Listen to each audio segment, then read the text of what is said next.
recommended some for you. We'd recommend if you can turn off.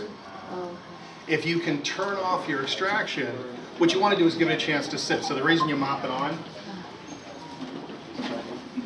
if you mop it on and give it a chance to sit like he's doing now, that's okay. But if you mop it on and use a scrubber like this just to agitate it with the blue pad or red pad, the red pad's more it's more hard, it's more astringent, but it's better if you're like there's been a lot of construction done in here, so it will really help get that clean up. So if you have spots that you're saying, you know, I'm just spending too much time on it, you can use a red pad. You're not going to hurt it. Use the red pad, agitate it all up. You don't have to flood the floor. You just, you know, get it wet. Get the floor wet with the cleaner like he's doing. Are we allowed to walk? Yes. Agitate it up. Let it sit 5 to 10 minutes, and then extract and rinse. And that's what that machine does. It will extract and rinse at the same time. So you just do a cold water rinse, extract and do a cold water rinse. Or just a water rinse. I mean, we use like say cold water. Some people say hot. We don't want hot water on it. Just do a cold water rinse. Really doesn't matter that much. And that's just to make sure you get all the soap off of it. From there, you let it dry, and you're going to notice initially that it's going to look, it's not going to be real shiny. But if you just give it a little time, the beauty of rubber, in 30 to 60 days, you'll start seeing, once it gets exposed to the air, that the mold release, the form releases off of it, you'll start seeing it brighten up. In the meantime, you can always spray buff it. You can put a little water in, you know, with a white pad. You can do whatever, but you're not going to have to do that stripping and waxing that you've had to do with floors in the past. Okay. The main thing is just that it's clean, which it looks like they're getting it super clean right now. They're doing a good job with it. So that's for the rubber. So the rubber, and that's the same in this building. The teacher's workroom, it's the same in there. It's the same process for this area here. This is all rubber too. It's a safety quirk, but it's the same thing. All this area here. Same cleaning process in here. So I'm going to give you this. Your initial maintenance for cleaning is what I just talked about. You let it sit for 5 to 10 minutes. They're using a low-speed scrubber is what they're doing, and then they rinse it and extract it.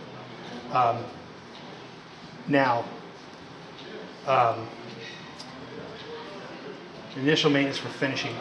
I don't think you need to put a finish on the floor right now. If the school decides they want real shiny, after wait 2 months. If they decide they want to do that, you can put the finish down. But I think you'll find that the floor is going to get shinier. And just for regular maintenance, you know, daily you just sweep, mop, whatever you want to do just to keep it clean. But then when you go to do your regular maintenance, this is where you have some options. You have a regular maintenance, just the cleaning side of it, which is kind of a trimmed down version of which we just did.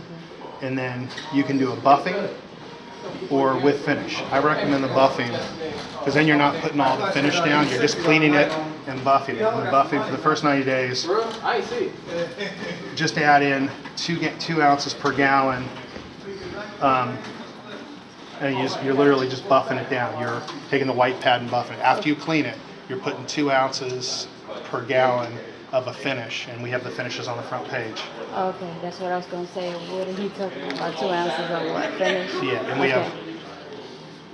And I talked to the cleaning guy that David hooked me up with, David Anderson from the schools, and they had an equal to this. So any of your cleaning guys, if you tell them these, the school has contracts, I know, with different companies. You don't have to use one of these exacts and say, what do you have that matches these? And you guys are probably using it. And I've sent this to everybody already, so hopefully this has been done. But if not, you don't have to use one of these brands. These are all just commercial brands out there. Okay, they have to be something similar. Yeah, like, just something similar to it. And you know, and again, I always go with the lower the gloss, the better, because the more gloss you have on a floor, you have your light reflection value. So finishes are based on that. And so at a really high gloss finish, it's a 90 degree, which means that you're going to see a finish, you're going to see a scratch right on top of it, or you're going to see a scuff or something. It goes down. So like low gloss or a brushed or a matte finish is down around 10 to 20.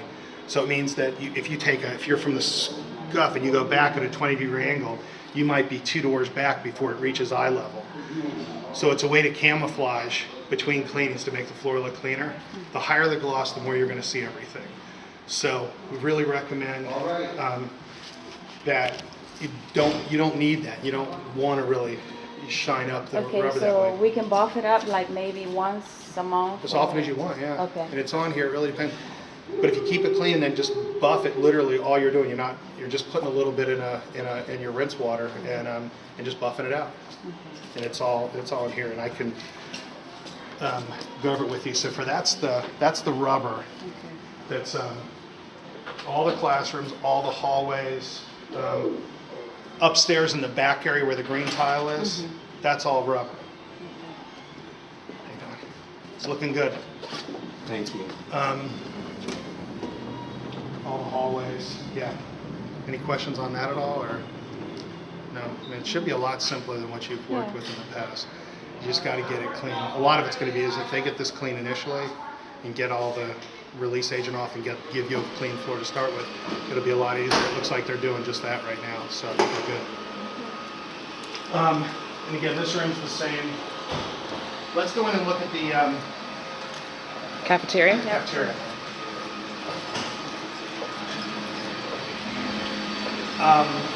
I didn't supply the material for the gym floor or for any of the ceramic. But I mean that's pretty standard.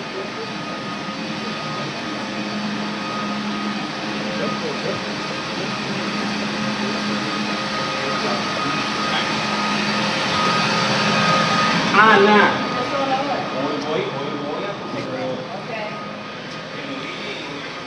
me grab my sheet there. So, Altro is the company that made this tile. This is a smooth product compared to the pool area and the areas around there where it's the slip resistant, or the safety floor they call it. In here, that's a safety floor, which is a slip resistant flooring. So in here you have Altro safety floor guide and Altro smooth floor. So I'm going to start with the smooth floor guide. You have your initial maintenance. It's almost identical to what you're doing out there. They're going to do the exact, I mean, it's literally, you could use the same pads and everything. Blue pad, you can use a blue pad in here. Yeah. The only difference, you can use a red in here. Blue's probably better. You don't need it. It's, I think you'd be fine with either, but just, we like to stay with blue on this. So if you're using blue, it's just safer. But if you're using blue in here and blue in there, it's the same. I brought some cleaner that I left down there, but it's the same thing. We list all the cleaners, are almost the identical cleaners to the other one. All the different products here are listed for cleaners and everything. In here, our initial maintenance, we want you to put a couple coats of finish on this. On this floor? On this floor, on this tile, we want you to put a couple coats of finish. Over time, you can buff it and get it down, but it just helps seal everything up and make sure everything's sealed. And it's on here. We want your initial maintenance. We want you to put down a little couple coats of finish, 1 or 2. Just put down 2, and you'll be happy. It's going to make it easier to keep clean. And it's not a buff on finish. You just wipe the finish on. You know, take the applicator. You can buff it on, but you can literally just take a mop or a mop applicator and just after the floor is clean, just wipe on the finish. Okay, so you say we can put a finish. So that means we have to strip this floor when it's time to come and clean Well, it. the difference is when you're putting only 2 coats on versus like 5 or 6 during your regular cleaning. I mean, when you're going in and scrubbing and cleaning it during between finishing, there should be almost nothing left to strip by that time. You know what I mean? So you're not putting, it's not like what you're used to with like the vinyl composition tiles and the 12 by 12s where you're loading up all this finish, you know, 2 coats of sealer and 3 to 5 coats of finish. You're not doing that. You're only putting 2 coats of the finish on. There's no sealer or anything.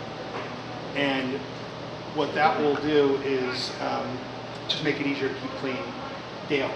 You know what I mean? But when you're doing your scrubs, when you come in and do your scrubs, whenever you do that between, you know, I know you're going to do daily sweeping and mopping, but when you come in and do a scrub in here, every time you do that, you're taking a little bit of that finish off, and you're only putting 2 coats on. Okay. So by the time you're ready to strip it at Christmas or at the summertime, Especially. you know, Okay. and there is an option here to do it without finish. Okay. I just think that unless you're doing it buff it on a regular basis, you're gonna find it easier to put 2 coats of finish on it for the rest of the year. So if you put 2 coats of finish on initially, I think you're gonna find it easier to keep clean. But there is an option here without finish as well. I just really recommend you put the finish down. Yeah, and you have to put it down initially. You have to put a couple coats initially. After that, it's up to you. There's options both ways. I just really recommend it. Okay. Now the good news is this stuff you never put a finish on. Oh, no. Not. The safety flooring, so the kitchen you're never going to put a finish on. The pool area, all the areas around there, all those health suites and everything. And we can walk up all the bathrooms and all the rooms. You're just clean. So that makes it a lot easier. You're just scrubbing them and cleaning. Those instructions are in here. So that's the nice part. You don't ever have to do any finishing there. But you got to keep them clean. And then it talks about that. So I have like a gallon of cleaner for you guys. That's a 10-to-1 mix that you can use. You're gonna want to get a deck brush. So like in here, where the machine's not going to go. Machine's not going to go up against. Machine's not going to go up, under everything the right way. Yeah. You're going to want to get a deck brush so you can just scrub it out and make it easier for you. Okay. But all these scuffs and marks and everything will come up. It just hasn't been cleaned. I mean, this is something you come in here with that blue pad and you scrub it up and then use a deck brush where you can't reach and rinse it. And with this, the nice thing is you have all the drains. Yes. You can rinse it. Yes. I mean, you can rinse it that way. So it makes it easy. You can, get a bucket and just scrub under everything. Underneath.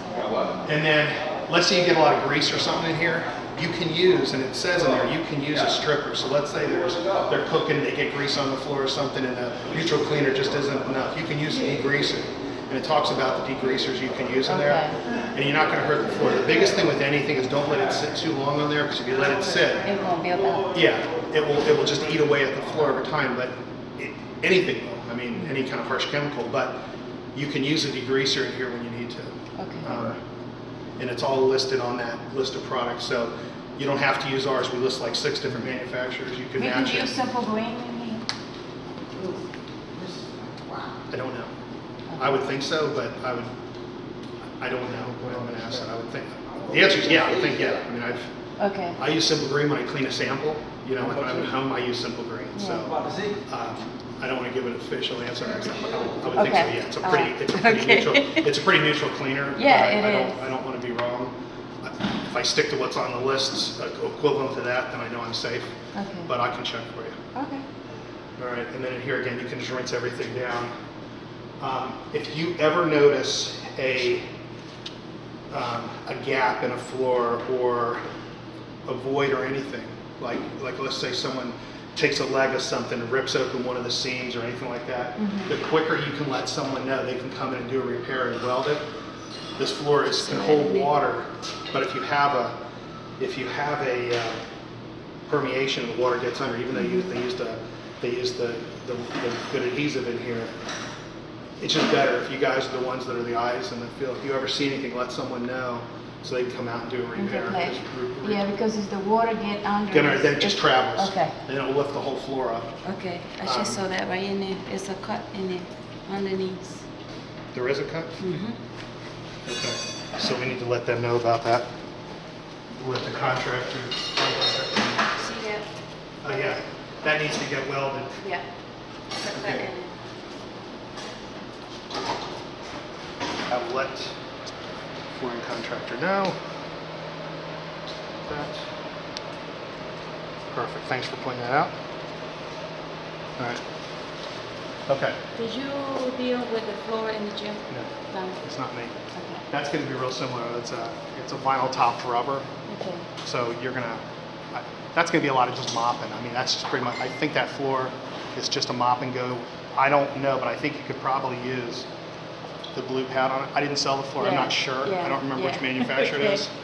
But I think it's going to be real similar to what you're doing. What you're doing. Okay.